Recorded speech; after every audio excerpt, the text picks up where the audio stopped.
विज्ञान से ध्यान की ओर में हम अच्छे और बुरे विचारों के बारे में चर्चा कर चुके हैं। मित्रों, आज हम बात करेंगे विचार प्रबंधन की, यानी विचारों का रखरखाव। कुछ मित्रों के लिए यह बिल्कुल नया विषय हो सकता है कि भला अपने विचारों का रखरखाव कैसे किया जाए। जो विचार किसी काम के नहीं, कैसे उन विचारों को हटाया जाए। आपने शायद इस पर कभी ध्यान न दिया हो। यह ठीक वैसे ही है जैसे आप अपने कंप्यूटर के डेस्कटॉप से अनुपयोगी आइकन और फोल्डर्स को हटा देते हैं। ये बेकार फाइल और फोल्डर्स कंप्यूटर के कार्य करने की क्षमता को कम करते हैं, जिससे आपके कंप्यूटर की स्पीड कम हो जाती है। और इसी तरह हमारा मन भी अधिकतर अनुपयोगी विचारों से भरा रहता है। आप जाने या न जाने, ये विचार ही आपके शरीर पर प्रतिक्रिया करते हैं। अच्छे विचार अच्छी प्रतिक्रिया, बुरे विचार बुरी प्रतिक्रिया। इसीलिए विचार प्रणाली को जानना जरूरी है। आज के इस प्रबंधकीय युग में मैं इसे माइंड मैनेजमेंट कहूंगा। माइंड मैनेजमेंट यानी विचार प्रबंधन। तो चलते हैं ब्रह्मांड के साथ विज्ञान से ध्यान की ओर।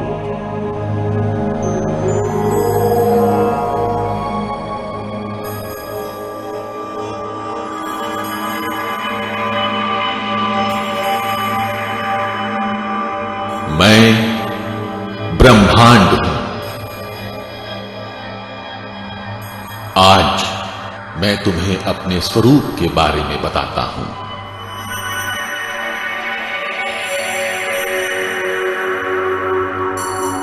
मेरे स्वरूप की कार्यप्रणाली मानव मस्तिष्क की कार्यप्रणाली की तरह कार्य करती है।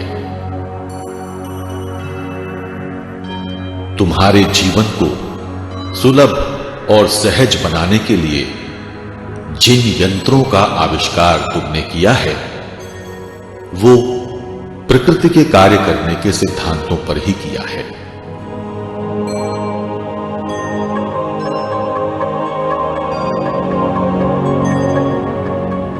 मनुष्यों के मस्तिष्क के रहस्य और इसकी कार्यप्रणाली को तुम्हारे द्वारा बनाए गए कंप्यूटर नामक यंत्र से तुलना करके आसानी से समझा जा सकता है।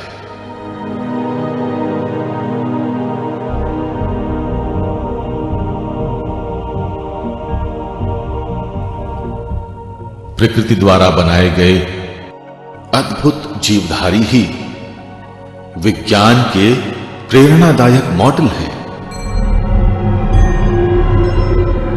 जिनसे सीखकर तुम्हारे विज्ञान ने विभिन्न यंत्र बनाए हैं।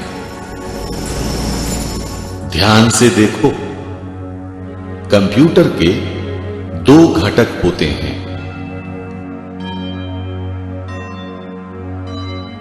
पहला कलपुर्जे यानी हार्डवेयर, और दूसरा सूक्ष्म यांत्रिक चेतना यानी सॉफ्टवेयर।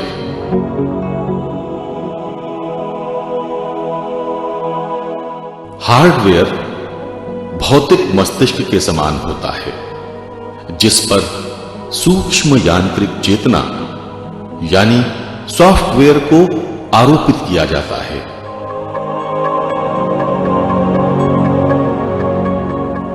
ये अदृश्य सूक्ष्म यांत्रिक चेतना या सॉफ्टवेयर किसी भी कंप्यूटर के प्राण होते हैं।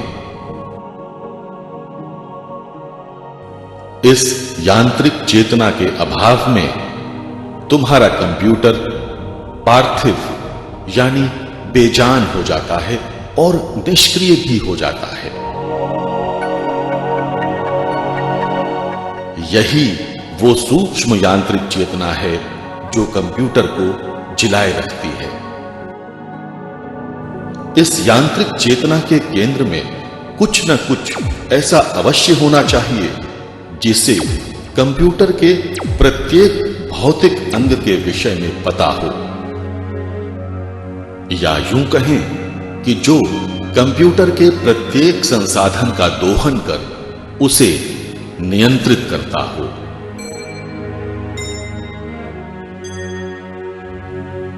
इस सूक्ष्म यांत्रिक चेतना के केंद्र में जो कार्य करता है वो ऑपरेटिंग सिस्टम है।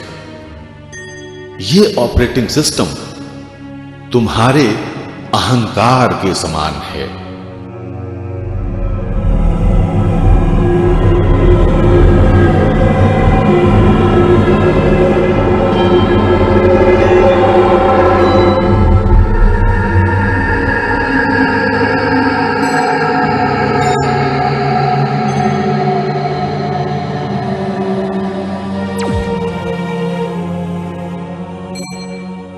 अगर ये अहंकार नहीं होगा तो मनुष्य भी अपने भौतिक शरीर को नियंत्रित कर इसका दोहन नहीं कर पाएगा।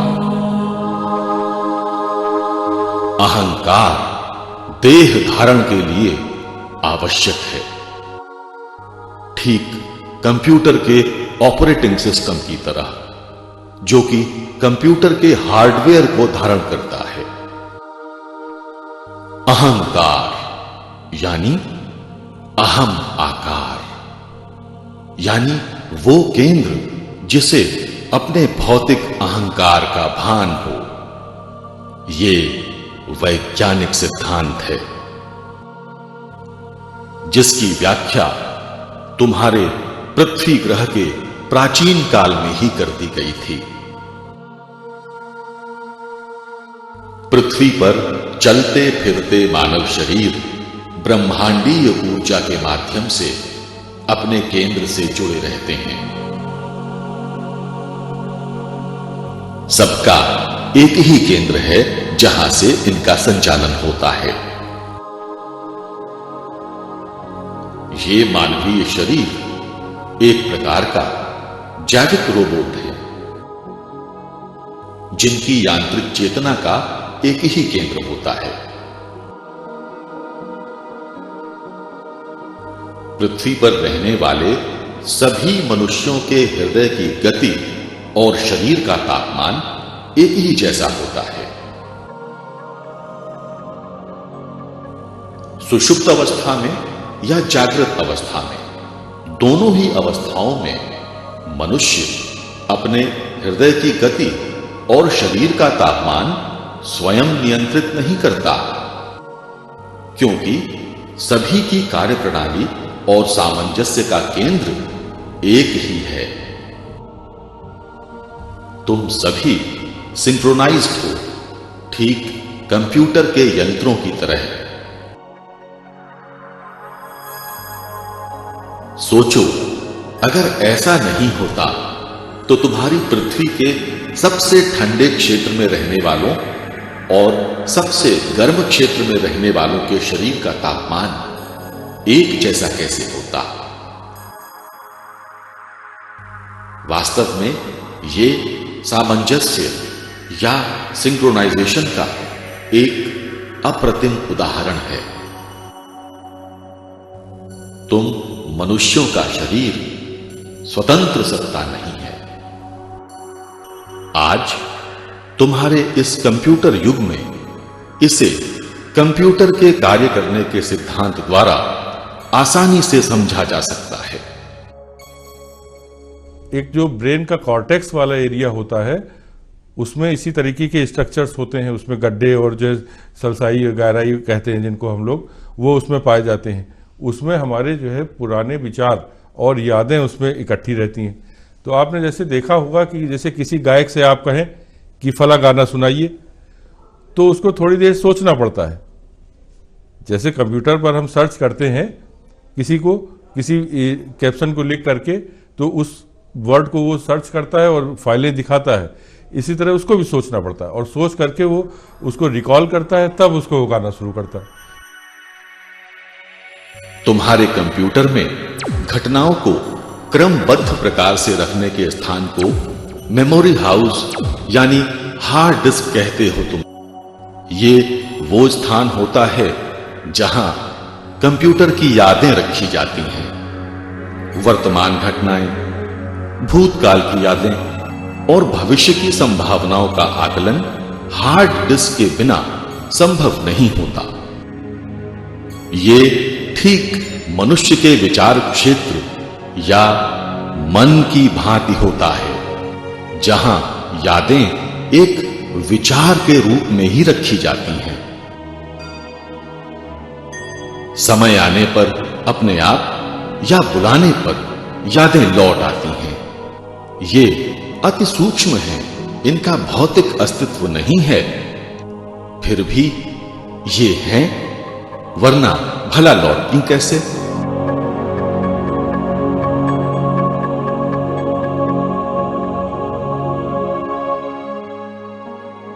किसी भी कंप्यूटर में डिजिटल मेमोरी एक विशेष क्रमांक संयोजन के द्वारा हार्ड डिस्क में रखी जाती है।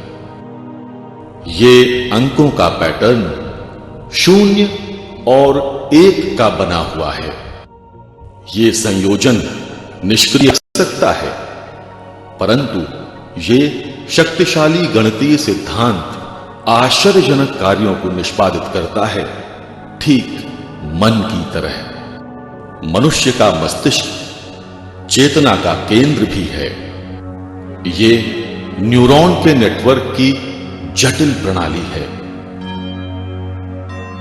कोई भी विचार कहीं नहीं होता, परंतु तीव्र और जटिल न्यूरॉन नेटवर्क ही विचार प्रकट करता है। यही अहंकार का भी उदय होता है और इसी केंद्र से पूरे भौतिक शरीर से संवाद और दिशा निर्देश भी किए जाते हैं। यदि किसी कंप्यूटर से उसके हार्ड डिस्क को निकालकर उसे काट कर देखा जाए तो उस हार्ड डिस्क में क्या रखा गया था, यह पता नहीं चलेगा, क्योंकि डिजिटल मेमोरी मैपिंग का कोई भौतिक अस्तित्व नहीं है। लेकिन इसी हार्ड डिस्क को अगर किसी नए कंप्यूटर में लगा दें तो यह जाना जा सकता है कि पुराने कंप्यूटर ने इसमें क्या-क्या रखा था। ठीक मानव मस्तिष्क की तरह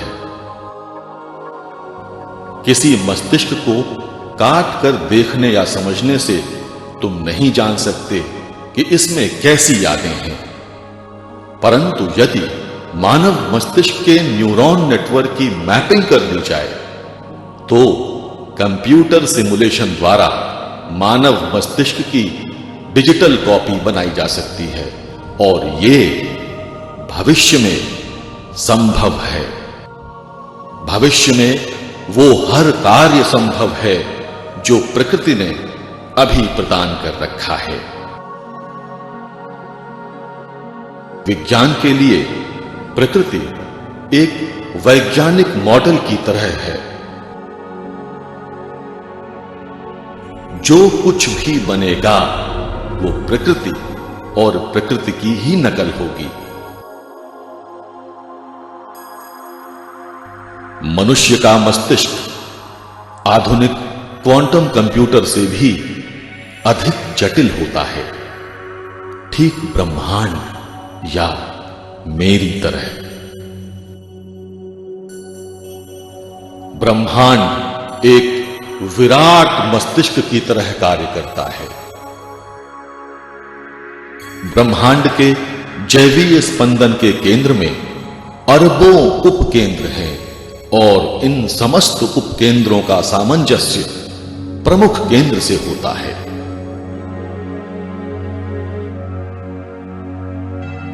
तुम्हारा वर्तमान वैज्ञानिक यंत्र कंप्यूटर भी इसी सिद्धांत पर कार्य करता है।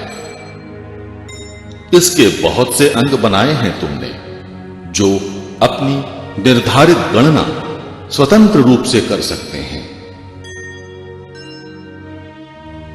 इन विभिन्न यंत्रों की गणना और आपस में सूचना के आदान प्रदान को सटीक रूप देने के लिए एक आंतरिक घड़ी या इंटरनल क्लॉक का होना आवश्यक है। यह इसलिए आवश्यक है कि एक साझा स्पंदन पूरी व्यवस्था में सामंजस्य या सिंक्रोनाइजेशन बनाए रखे। यह स्पंदन जितना तीव्र होगा, सूचना की तीव्रता उतनी अधिक होगी।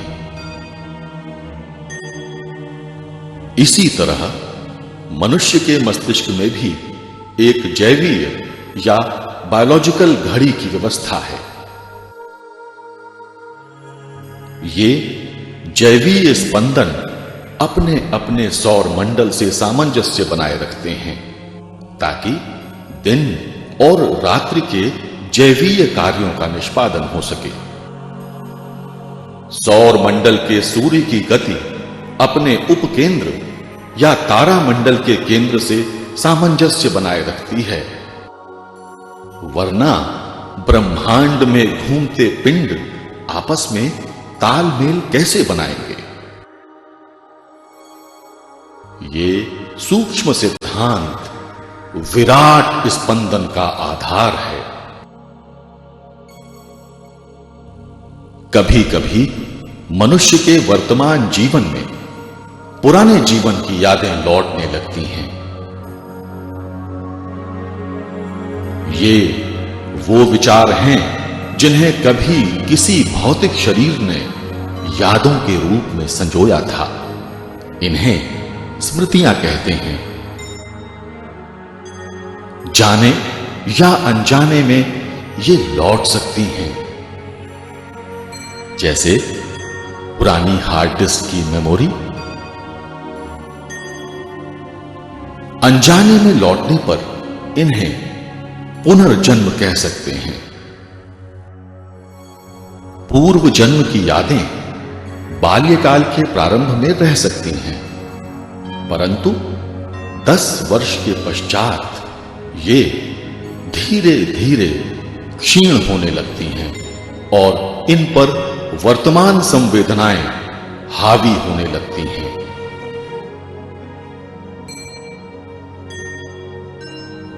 ये पूर्व काल में पड़े विचार और बाल्यकाल में पड़े विचार गहन हो जाने पर संस्कार कहलाते हैं। ये कंप्यूटर की कैश मेमोरी की तरह कार्य करते हैं। ये कंप्यूटर की रैम कहलाती है। जैसे बार बार एक ही फाइल को ढूंढने से वो कंप्यूटर रैम में रख ली जाती है, वैसे ही एक विचार बार बार दोहराने से संस्कारों के रूप में सामने आते हैं और यही संस्कार व्यक्तित्व का निर्माण करते हैं। ये मनुष्य के आचरण और व्यवहार को निर्धारित करते हैं। यही वर्तमान शरीर का साँचा है और यही तुम्हारे जीवन को संचालित भी करते हैं। यही परम सत्य है और परम विज्ञान भी।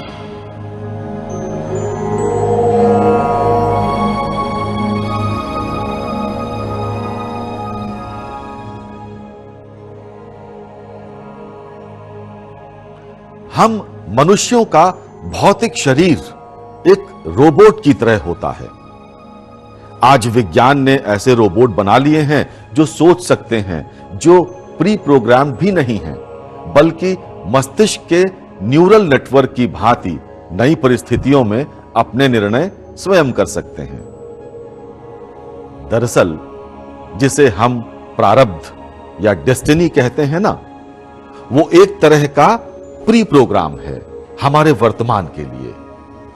चेतन मन हमेशा ब्रह्मांडीय ऊर्जा के संपर्क में रहता है, ठीक वैसे ही जैसे किसी कंप्यूटर नेटवर्क में कंप्यूटर सर्वर से जुड़े रहते हैं और सूचना का आदान प्रदान करते हैं। चेतन मन सदा असीम ब्रह्मांडीय बुद्धिमत्ता से जुड़ा रहता है और जीवन की शक्तियों के संपर्क में रहता है। चेतना हमसे आवेग, अनुभूतियों और संकेतों के माध्यम से बात करती है। हम चाहे इन संकेतों को समझें या न समझें, ये हमेशा हमारी मदद करती है। महान कलाकार, संगीतकार, लेखक, वैज्ञानिक जाने या अनजाने अपनी चेतन शक्तियों से संपर्क बना लेते हैं और उनसे प्रेरित होने लगते हैं। चेतन मन के अथाह भंडार से अपार योग्यताएं और परिणाम प्राप्त हो सकते हैं। तो मिलेंगे अगले सप्ताह और करेंगे ब्रह्मांड की यात्रा आपके साथ।